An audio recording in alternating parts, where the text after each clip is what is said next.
सादर नमस्कार, सादर जय जिनेंद्र। क्षमा न्यूज चैनल कहीं भी कभी भी सही और सकारात्मक समाचारों के लिए देखना और सुनना न भूलें। साथ में आपसे विनम्र निवेदन है कि यदि आपने इस चैनल को सब्सक्राइब नहीं किया है तो कृपया अवश्य कीजिए और शेयर और लाइक करना ना भूलें। मैं हर श्रमिक साथी को ये भरोसा देता हूं, अब बंगाल में बीजेपी सरकार जी राम जी कानून लागू करेगी। इसके तहत गांव में ही 125 दिन के रोजगार की गारंटी मिलेगी। ये जितनी भी बातें मैंने कही है, ये मोदी की गारंटी है और मोदी की गारंटी का मतलब है गारंटी पूरा होने की गारंटी। और मेरे लिए तो आप सभी मोदी है, आप सभी मोदी है। घर घर जाकर आप ये गारंटियां मोदी की तरफ से जरूर दीजिएगा। साथियों, पश्चिम बंगाल को प्रकृति ने इतनी सारी नदियां दी है, इतना बड़ा समुद्री तट दिया है। अभी संपदा पर टीएमसी के सिंडिकेट का ही कब्जा है। डबल इंजन सरकार बंगाल में ब्लू रिवॉल्यूशन, नीली क्रांति का विस्तार करेगी। बीजेपी सरकार बंगाल को मछली उत्पादन में पूरी तरह आत्मनिर्भर बनाएगी। साथियों, जहां जहां बीजेपी की सरकारें हैं, वहां बीते दशक में मछली के उत्पादन में रिकॉर्ड वृद्धि हुई है। बिहार में फिश प्रोडक्शन डबल हो गया और उड़ीसा में 150% से भी अधिक हुआ है। लेकिन बंगाल में बीते दशक में फिश प्रोडक्शन अपेक्षा के अनुरूप नहीं बढ़ा है। ऐसा तृणमूल की निर्मम सरकार की दूरनीति के कारण हुआ है। साथियों, हमारे मछली पालन से जुड़े भाई बहन के लिए केंद्र सरकार पीएम मत्स्य संपदा योजना चला रही है। लेकिन टीएमसी सरकार ने मत्स्य संपदा योजना को यहां 2 साल तक लागू ही नहीं होने दिया। इसके कारण बंगाल में फिशरीज से जुड़े इंफ्रास्ट्रक्चर का विस्तार नहीं हो पाया, मछुआरों को कोई मदद नहीं मिल पाई। यानी इससे बंगाल के लोगों का भी नुकसान हुआ और मेरे मछुआरे भाई बहनों का भी नुकसान हुआ। बीजेपी आएगी तो बंगाल सी फूड के एक्सपोर्ट के लिए पूरी दुनिया में जाना जाएगा। साथियों, टीएमसी सिर्फ और सिर्फ अपने वोट बैंक की सगी है, घुसपैठियों की सगी है। बाकी किसी से इनको कोई लेना देना नहीं है। टीएमसी ने महिष्य समाज, तेली समाज, कुड़मी समाज, ऐसे हर छोटे मोटे समाजों की हमेशा उपेक्षा की। लेकिन अपने वोट बैंक को खुश करने के लिए ये कुछ भी कर सकते हैं।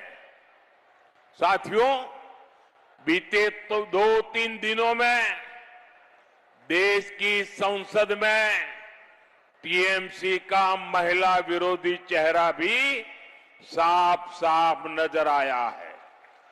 देश की बहनों बेटियों को संसद और विधानसभा में 33% आरक्षण देने के लिए संसद में चर्चा हुई, लेकिन टीएमसी ने महिलाओं को आरक्षण देने वाले कानून को पारित नहीं होने दिया। महिलाओं के सपनों का गला घोट दिया है। टीएमसी को लगता है अगर ये कानून लागू हो गया तो गांव देहात से निकली हुई हमारी माताएं बहनें, हमारी बंगाल की बेटियां विधानसभा में पहुंच करके इनके काले कारनामों का हिसाब मांगेगी, बेटियों पर हुए अत्याचारों का हिसाब मांगेगी। बंगाल में जितनी अधिक महिला विधायक आएगी वे टीएमसी के गुंडाराज, हत्या और रेप के मामलों की पोल खोलेगी। इससे टीएमसी के पाले हुए गुंडों को समस्या हो जाएगी।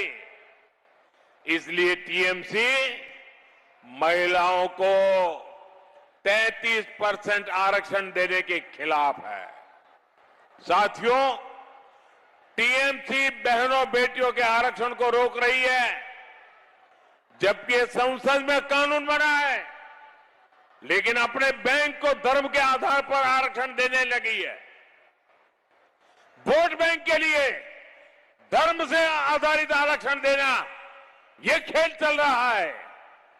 ओबीसी का आरक्षण छीनना और मुस्लिम समाज को देने में जुटी है, जो संविधान के हिसाब से गलत है, जो कोर्ट के हिसाब से गलत है। इसलिए मैं सभी बहनों बेटियों से कहूंगा, इस बार टीएमसी को बड़ी सजा मिलनी ही चाहिए। मिलेगी ना? टीएमसी को सजा मिलेगी ना? हर बूथ में सजा मिलेगी ना? हर घर से सजा मिलेगी ना? और मैं बंगाल में जहां जहां गया हूं, इस बार मैं दावे से कहता हूं, ये पत्रकार भी मेरा दावा लिख ले, मैं बंगाल की जनता को कहता हूं, मेरे राजनीतिक अनुभव के आधार पर कहता हूं, इस बार बंगाल में बीजेपी की सरकार बनना पक्का है।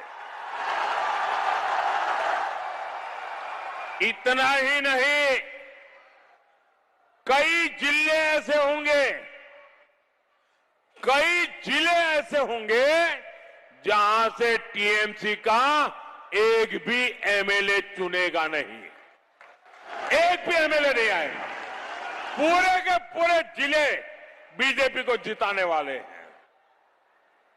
साथियों, टीएमसी ने बंगाल की बेटियों के साथ निर्ममता की सारी हदें पार कर दी।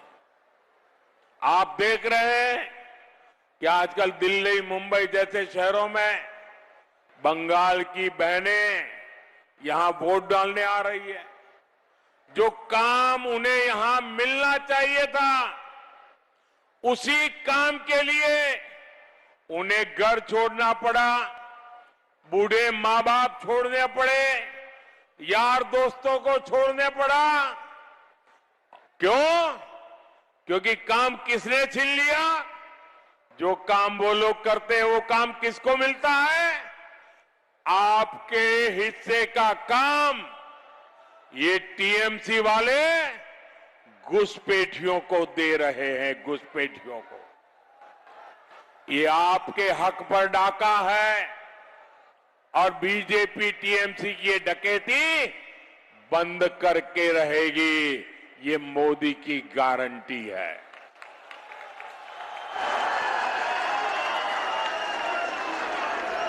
क्षमा न्यूज चैनल देखने के लिए आपको बहुत बहुत धन्यवाद। सादर प्रणाम। सादर जय जिनेंद्र।